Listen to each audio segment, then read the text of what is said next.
Every step you take is an investment. Every decision to do the difficult thing is a gift to your future self. Think about this for a second. One of the many things that makes being human so incredible is our ability to engage in delayed gratification, to do things now that will elevate us at a future time. And at a fundamental level, we understand that. We've heard the famous marshmallow study where kids were left alone in a room with the marshmallow placed in front of them, and the ones who showed restraint and could resist eating it ended up, in many regards, being more successful as adults. We've all heard the mantras, working hard pays off. That's valuable. But I'd like to take it a step further. Because when you say yes in the face of adversity, when you move forward when tired, seek out a way amidst the chaos of life, you are contributing to a foundation so powerful that it will elevate you in ways outside your current level of awareness. By simply saying yes when I was unsure and often fearful, by continuing to write and speak, I was unknowingly building these opportunities that would manifest years later, right? Many of which were not planned. They were not methodical. My dedication and my North Star never changed. I held on tightly to those, but the surrounding components were always moving and transforming. People are in my life today because of steps I took 5 years ago. I know things about myself and my hopes and my dreams because of risks I took when I was, let's face it, too ignorant to understand the repercussions. But I knew it felt right. See, here's what I did understand.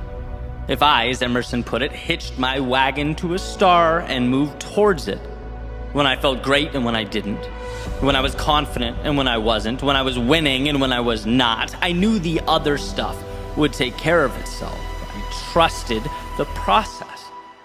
And here's why that matters.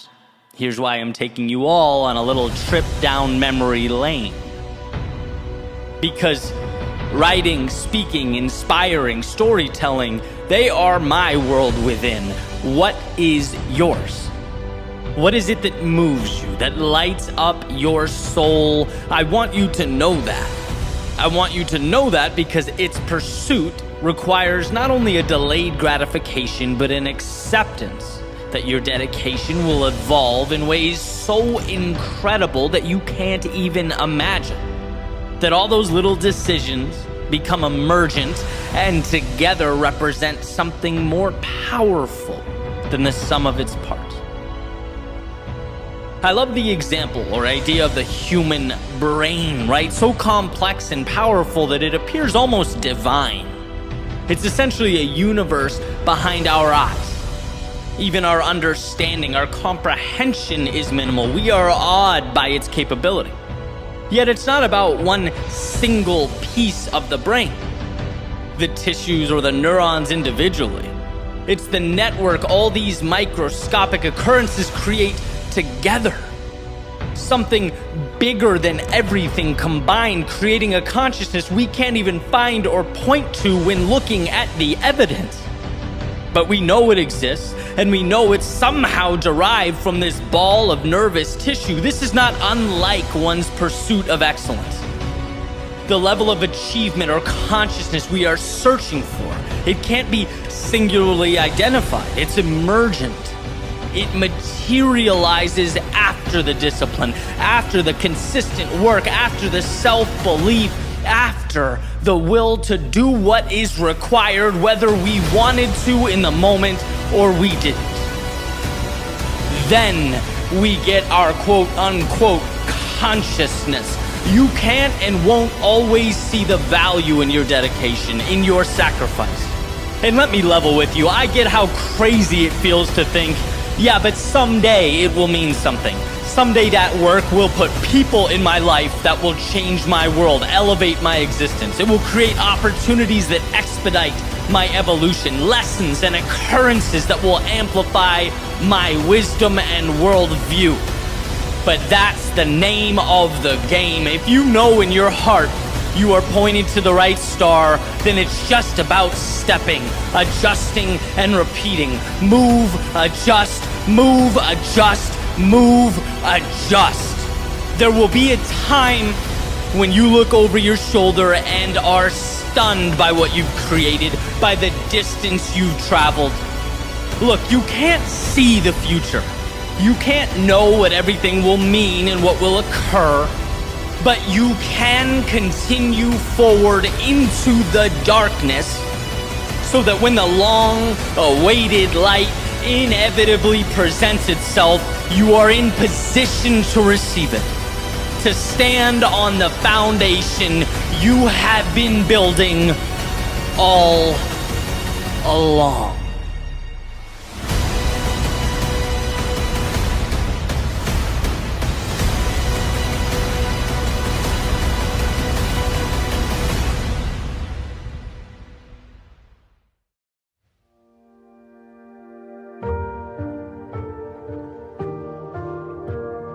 Don't think so much.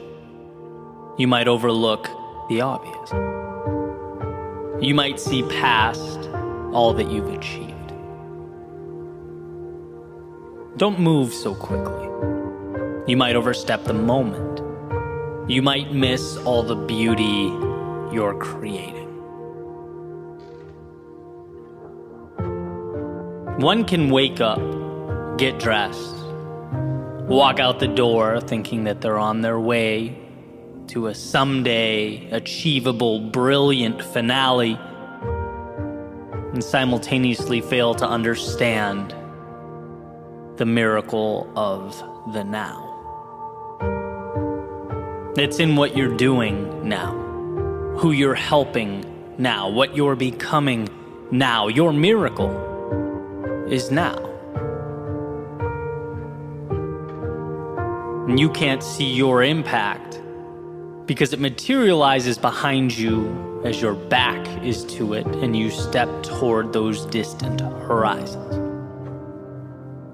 There's a direct link between always wanting to be better and never feeling like you're good enough. If you don't properly compartmentalize the two, you'll always be chasing something you can't obtain while you walk right by the brilliance you're piecing together in real time. That carrot just outside of reach for the runner on the treadmill. And I'm not saying your goals and aspirations aren't incredible. I'm not saying you aren't one in a million. I'm not saying you won't shock, change, add unparalleled value to the world. No, that's most certainly possible. But I'm saying you're doing that now, too. Like, right now. You're not on a trajectory to someday be one in a million. You are one in a million on a trajectory to live life fully, to further expand, explore, as you should. But let's not lose perspective along the way. It's hard to watch someone who has changed your life feel like they're not good enough. It just is. It's hard to watch something so beautiful feel like they must first evolve before they're worthy. And it's like, sure, I get it. We celebrate visible, tangible successes, the innovators and CEOs, world-class talents, people who have built the present and will build the future. But notice, there are no ceremonies for the ones who lift others up every day, who lead by example, who show up again and again when they're going through their own private hell. There are no record books for them. But I'll tell you what, if there were, you'd be there. And if I could remind you of that every day, I would. The small things you do not feel so small to those around you. In fact, your mere existence changed my life, and I know I'm not alone, not even close to alone. It's a tough world we live in. Tough enough to bring even the strongest amongst us to our knees.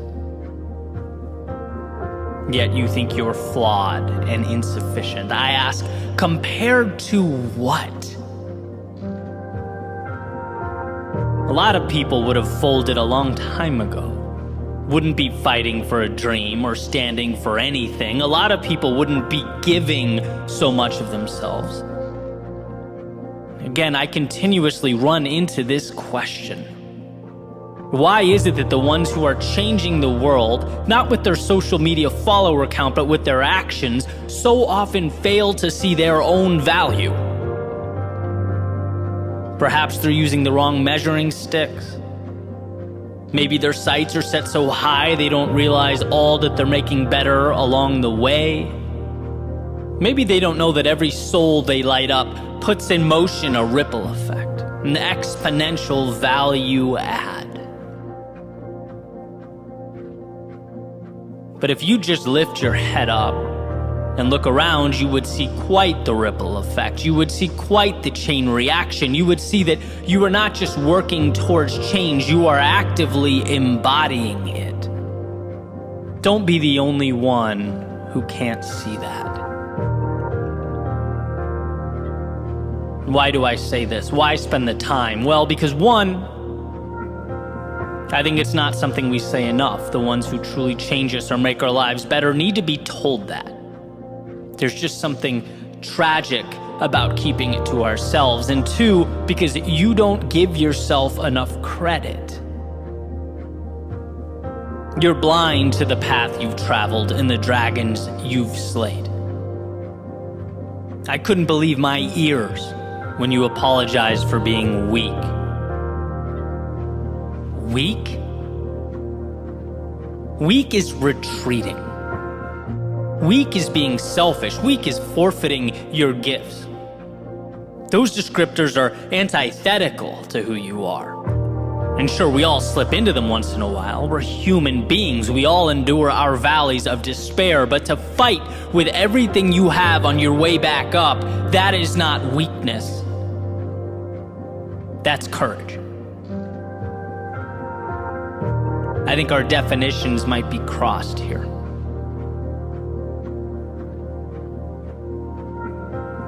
See, I'm a firm believer that absolutely we have to be our own greatest critics, no doubt. But the value in that, the expectation, is that it's coupled with a commitment to also be our own greatest allies. Are you? Are you your own greatest ally? Because sometimes I'm not so sure. Do you see how much light you bring to the world? How much better people around you are when you enter a room and smile, when you listen to them and their problems, when you inspire them by making decisions with so much at stake, when you don't let the hardship of your past keep you down. And I know how hard it's been. I'm telling you this because maybe you don't know. Maybe you talk so much about what the future will be and how big and incredible things will become that you overlook the parallel worlds you are creating with each step along the way, a pilgrim, a wanderer in search of an impact you are already making. So look, keep your head up and your expectations high. You will do remarkable things. But don't be afraid to look over your shoulder and see that you already are. Don't beat yourself up for not yet arriving at an imaginary place while you change the world along the way. Give yourself the same grace and compassion you would give to me. Allow that for yourself. Don't think so much that you overlook the obvious. You just might see past all that you've achieved. And don't move so quickly that you overstep the moment. You might just miss all that beauty that you're creating. This isn't a pep talk. This is me holding up a mirror so that you can see the value add. You're not merely an IOU to some future self. You are all the people around you whose lives you make better every day, the lives you touch by being you.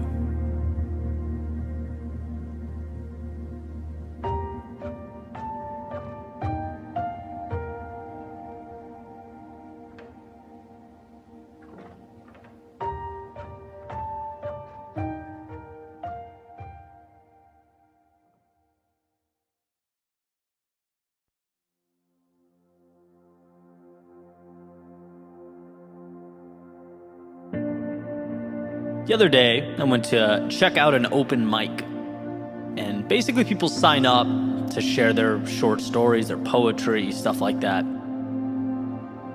And I'm sitting there, soaking it all in, enjoying each one as they went up on stage.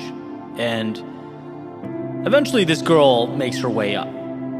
The first thing she does is she tells the room, "Hey, I've never done this before, but I've always wanted to, so here I am." She takes out her phone, begins reading some of her poems. And pretty quickly, two things stuck out to me. One is she was brilliant, like just so incredibly talented that I'm thinking, man, if she keeps doing this, she's gonna find herself in some crazy places. She's really gonna make an impact. That was the first thing. And the second, as I sat there and watched, was that I noticed that her hands were visibly shaking. I was pretty close to this stage. And I could see this happening to the point where she had to place one on top of the other, right, to keep the hand that was holding her phone from bouncing around while she read. That's how visibly nervous she was. And immediately my mind went down this road, reflecting back on the moments I've had just like that, because man, I've been there, where you're both determined and terrified at the same time, but somehow the desire to try outweighs the fear just enough for you to find yourself in that exact situation. Just enough that you step into a foreign world, still wondering whether you made the right move, you know, every step of the way, from the car, the building, onto the stage, until you hit the point where, okay, well, now you can't turn back. Now you're here, you can't leave. And the thing is, and this is what was so beautiful to me, she was never forced to do this at gunpoint. No one made her step into that chaos. It was self-created. She could have stayed home. She could have closed her journal or the notes app on her phone, and that would have been the end of that. But no, not today. Today, one yes would lead to another, would lead to another and another, and despite the nerves, the sweaty palms, and shaky hands, she would open a new chapter in the story of her life. Prove to herself that she's bolder than she thought she was just a few hours ago. That there's upside when you confront those unknowns in life. And as I sat and watched, I was so incredibly moved, so proud, so impressed. Partly because I know that to many of the people in that room, it might not have looked like much. You know, it's like, okay, great, round of applause for the new artist or poet. Welcome. But I knew the gravity of the moment. I understood how big it truly was. And regardless of what words came out of her mouth or how well they were assembled, that night was not about the performance. No, it was about new beginnings. It was about outstretched wings, opening one's eyes to the learned helplessness and pinpointing the opportunity that was simply waiting for that first step to occur. And see, that's what I want to emphasize. That's what I believe every single one of us needs to understand, to fully get. The biggest moves we make in life,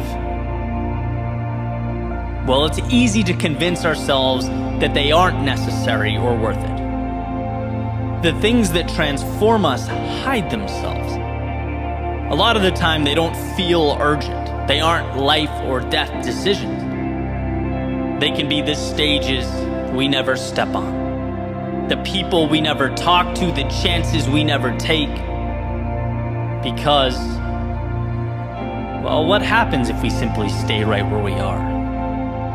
Say thank you, but no thank you to those fleeting opportunities. Nothing. Nothing happens. More of the same. And realistically, nothing is far less scary than all that other stuff. We don't fear nothingness. We don't intrinsically fear more of the same. No, we fear stepping onto the stage. We fear vulnerability. We fear messing up, looking stupid, being judged. And yeah, when you do nothing, you get to skip all that, avoid all that discomfort and that potential pain.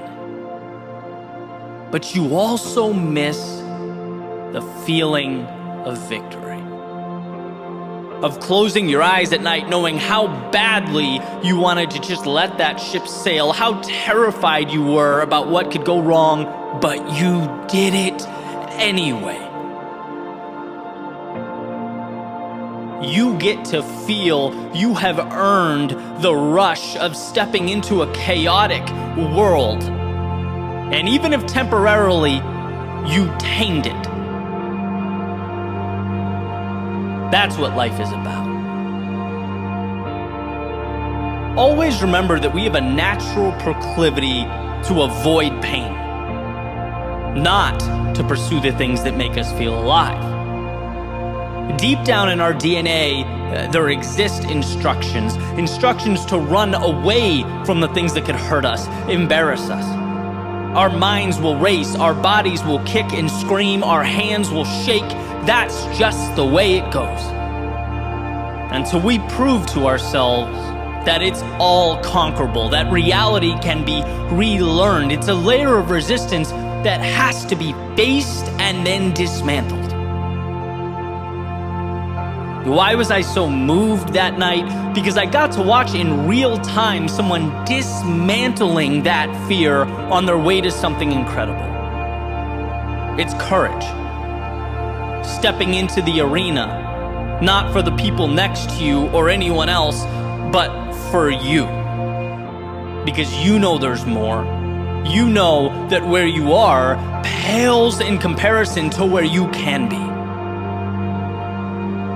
I'm definitely one to look back from time to time and reflect, and I'll tell you what, I'm incredibly thankful for the hard times that shaped me, the challenges that were forced upon me and made me who I am.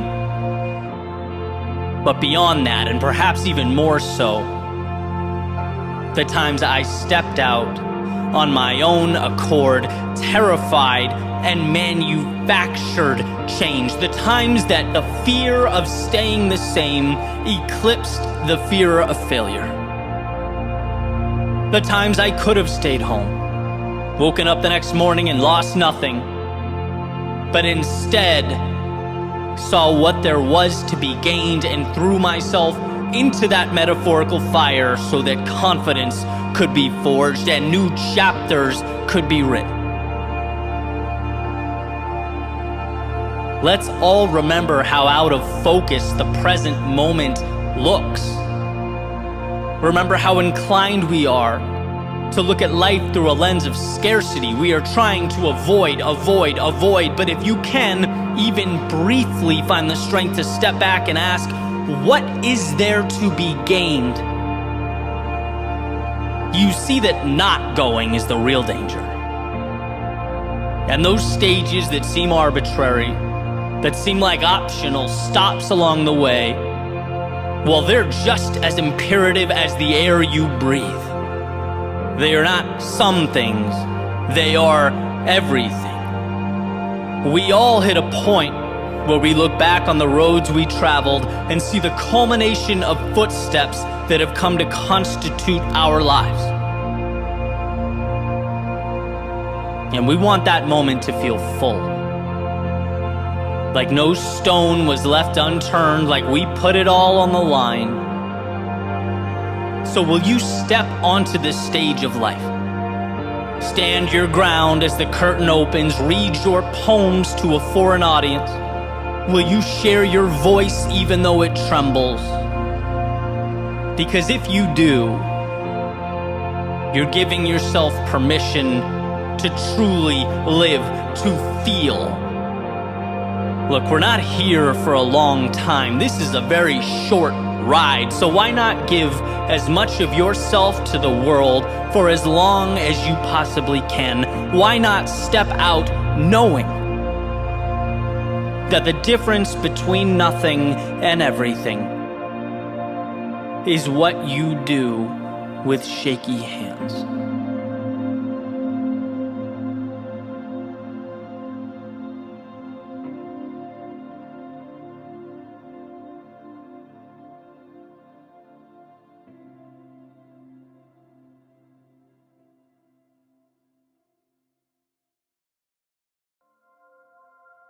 The miracle isn't that I finished.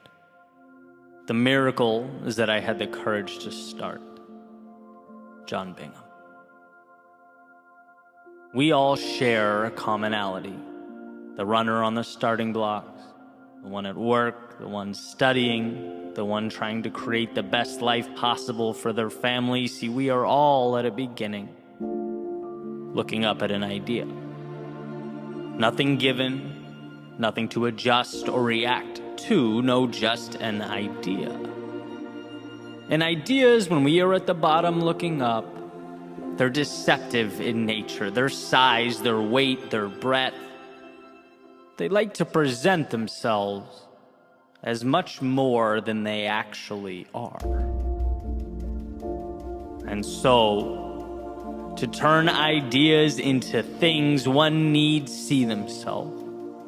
Not as some descendant of Mount Olympus, tasked with lifting that 2,000-ton boulder before them, but as one armed with an understanding, the awareness that the 2,000-ton boulder before them can be broken down, piece by piece, that it is nothing more than a facade, and while it may stop most in their tracks, you are simply not most. Not because the world treats you differently, but because you see the world differently. By knowing you are bigger than the sum of its parts, you have defanged this wolf. You have put yourself in position to do that which makes the world tremble, that which causes even the most confident to doubt. You have put yourself in position to begin. See, there is a time to look at the top of the mountain, breaking through the clouds, powerful and majestic. And then there is a time to look at your feet. And right now is the latter. You're not concerned with the big things. No, not right now. Your job is to move forward into this haze, to not see but adapt, to not know but trust. Things will materialize, and you know that. But at the same time, you can't control the future. Your battle is right now, and it's with the space immediately in front of you. It's with the thoughts attempting to deceive you. It's with the things the outside world will tell you, but forward motion is the antidote to all of that. And so forward you must go. The beginning is always the hardest because our thoughts are a mightier foe than life's obstacles. Thoughts take on lives of their own. They become monsters, demons, dead ends. Obstacles, on the other hand, just ask that we adjust. There is no obstacle that can't be addressed by stepping into it. And so while the temptation is to sit, thinking, speculating about how challenging the road ahead. This is where you think less and move more. Harness the world as it comes, because the truth is nothing is as big as it appears to be. Life is incredibly solvable. Every problem has a solution. Every bad chapter ends. Every setback is a chance to be more than you've ever been. But how would you know that? If you bowed down to the mountains in your head, how would you know that if you never began? So let today be the dotted line you sign with your future self. A promise to be aware that the mountaintop peers over you, but to not be distracted by its shadow. To take the climb one rock, one step, 1 second at a time. Let it be an acknowledgement that nothing life throws at you can't be broken down and conquered so long as you don't get in your own way. Gone are the days of being held captive behind steel bars of self-doubt and fear. That road ahead is not the problem. It never was.